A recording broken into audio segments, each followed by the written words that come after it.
Tu finis le texte pour l'hommage? C'est à soir, le deadline. J'ai pas mal fini. Pas mal fini. Ça fait des jours que j'ai fini la mini-biographie de notre fille. Toi, t'es même pas capable de finir une bio d'un garçon de 1 an. J'ai terminé de l'écrire, là.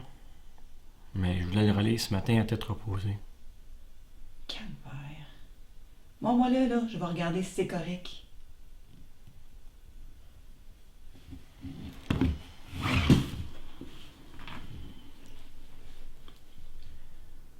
Lis-le à voix haute pour voir si ça sonne bien. Mon petit-fils s'appelle Evan Bourgault. Il est né à Drummondville le 21 juin 2022, en plein solstice d'été. C'est dire qu'il était destiné à être un rayon de soleil.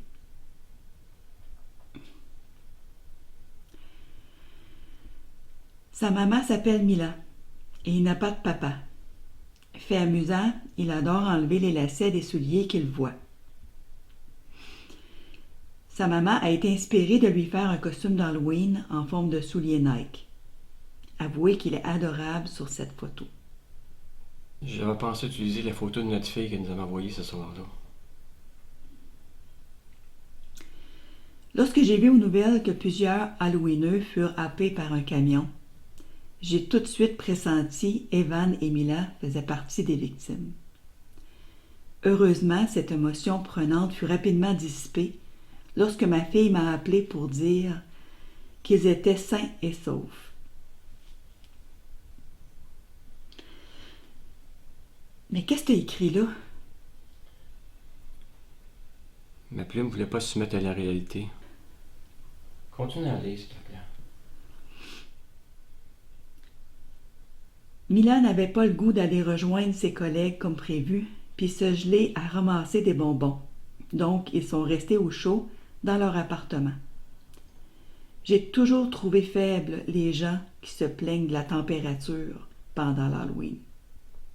Tout compte fait, je suis content que ma fille ne pense pas comme moi. Evan étudia au secondaire en sport-études. Sa passion pour le basketball l'aida à surmonter ses difficultés scolaires. Désolée, je suis plus capable.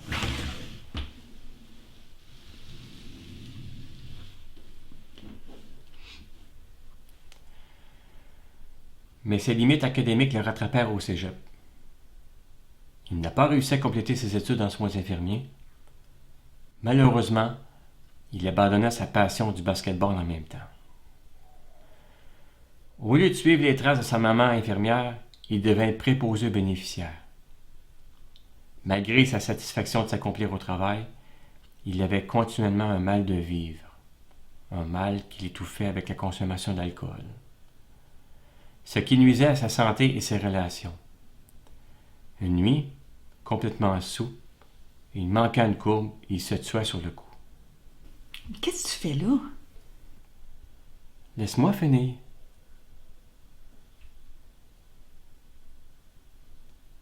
La seule bonne nouvelle, c'est qu'il ne tua personne d'autre que lui dans cet accident.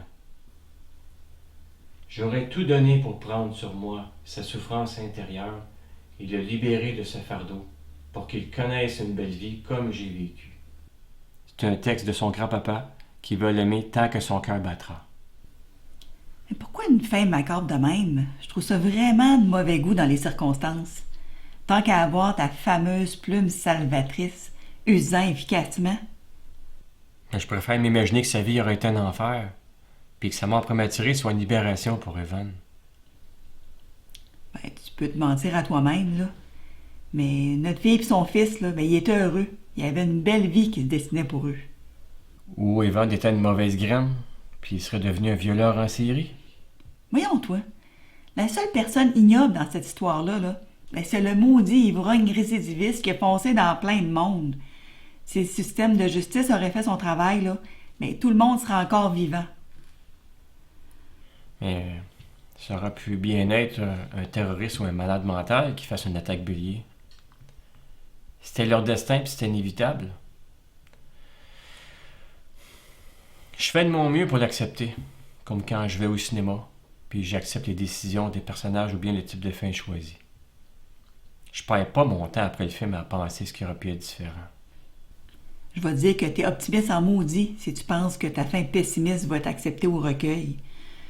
Ton idée de penser à la vie qu'il aurait pu avoir, c'était une bonne idée, mais pense aux proches des autres victimes quand ils vont lire ton texte à saveur dépressive. Mais elle m'a dit bien franchement, là, moi je veux rien savoir d'une fin heureuse à la Disney.